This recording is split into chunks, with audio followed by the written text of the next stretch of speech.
Hello all, welcome to Medical Equipment Explained. If you've ever wondered how the equipment used on you works, this is for you. What I wanted to cover today are just some of the highlights of the major components of the ultrasound machine, in this case the Philips IU-22.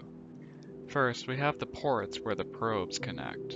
3 ports are available in this model, which means that the operator can switch between 3 different probes, but only one is available for use at any time. Those probes then connect to the front end of the device, and the operator will control the device through their console. And all the graphical processing and input controls happen in the back of the device. Before we start with the piece of equipment that can help identify the gender of your baby, we first need to review some of the beginnings of ultrasound. In its most basic form, ultrasound is sonography, which is similar to what they used in submarines to locate objects that are underwater. The frequency that submarines use is very low, which allows for a further distance to be able to see the objects. When the frequency is higher, the resolution of that object is viewed better, but the ultrasound isn't able to get as far away of a picture. More on that later. By far the most common procedure with an ultrasound is for pregnancy. Imaging is not harmful to the baby, nor is it harmful to the mother, and it's useful in the aforementioned gender identification, but also helps with growth markers. Let's take a closer look at what's going on inside a linear probe. A linear probe is not one that would be used for obstetrics, but is normally used to view veins that are closer to the surface of the skin. And we're able to remove that top layer of an ultrasound probe, we would see that there's a series of crystals lining the inside of the probe. In this case, a linear probe, they're going to be arranged in a linear fashion.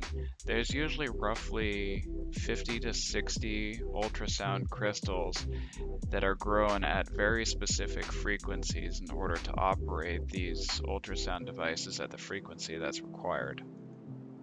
If we were able to get our voltage meter and measure across the voltage of the crystals, we'd measure about 50 volts DC per crystal. And as I mentioned before, there's usually about 50 to 60 crystals located at the tip of each one of those probes. However, only half of those probes are transmitting at one time, while the other half are receiving the reflection of the transmitted crystal's signal from earlier.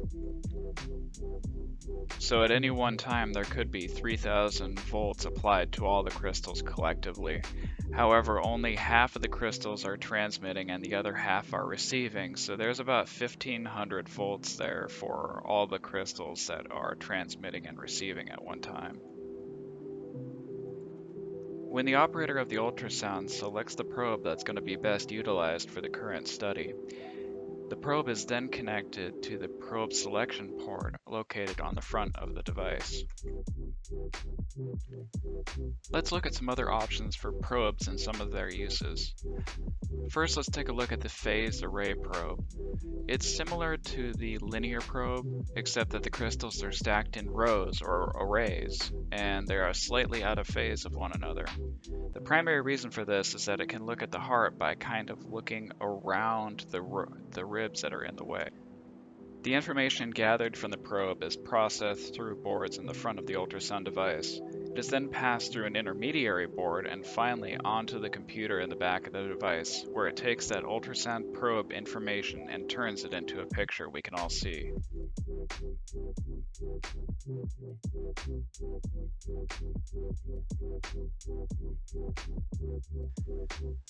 Lastly, let's look at the curved and endocavity probe. The endocavity is similar enough to the curved probe that the curved will suffice for our example. As you can see, the crystals in the curved array are, well, in a curved array.